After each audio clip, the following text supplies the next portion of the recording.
As I walked down the dimly lit street, I could feel the eerie presence of the night surrounding me. The shadows seemed to dance with an unnatural glee, and every rustle of the leaves sent a shiver down my spine. But I had to keep going.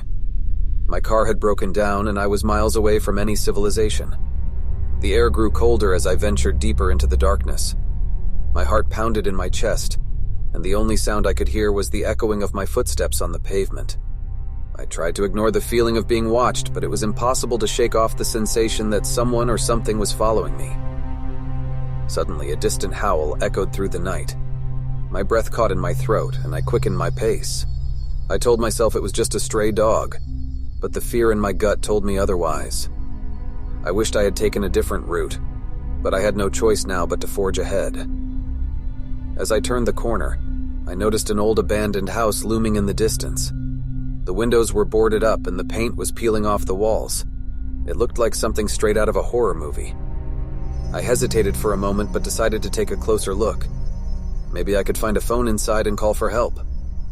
As I approached the house, an overwhelming sense of dread washed over me. The darkness seemed to seep from its very walls, and the air smelled musty and stale. I swallowed hard and took a step forward, the creaking of the floorboards beneath my feet adding to my unease. Just as I reached for the doorknob, a faint whisper echoed in my ear.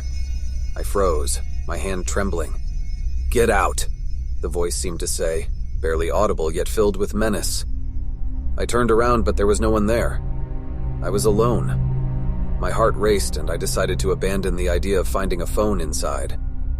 As I resumed my journey, the night seemed to grow darker, and the wind howled like a mournful cry.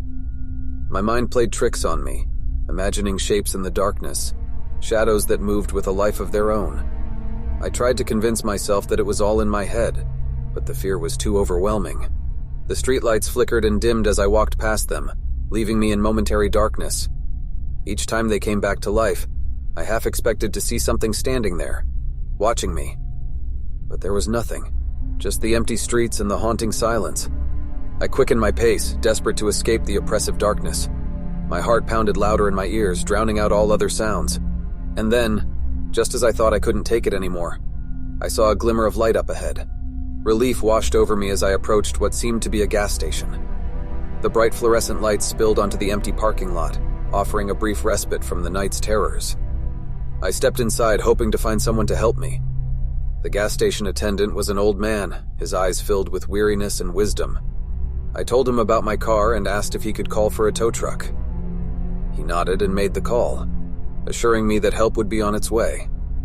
As I waited, the old man offered me a cup of hot coffee. I gratefully accepted it, grateful for the warmth spreading through my body. He seemed to sense my unease and asked if I was okay. I hesitated for a moment, debating whether to share my nightmarish experience or to keep it to myself. Finally, I decided to confide in him. I told him about the strange whispers and the feeling of being watched. He listened intently, his expression turning serious. "You're not the first person to experience something like this around here," he said, his voice hushed.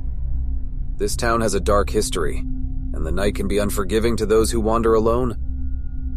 As he spoke, I felt a chill crawl up my spine. He told me stories of disappearances and strange occurrences that had plagued the town for decades. Legends of restless spirits and vengeful ghosts who roamed the night in search of unsuspecting souls. By the time the tow truck arrived, I was eager to leave that place. The old man warned me to never walk alone at night again, and I promised him I would heed his advice. As the tow truck driver took me back to my car, I couldn't help but look back at the gas station, feeling a sense of foreboding about what I had just experienced. From that night on, I never walked alone at night.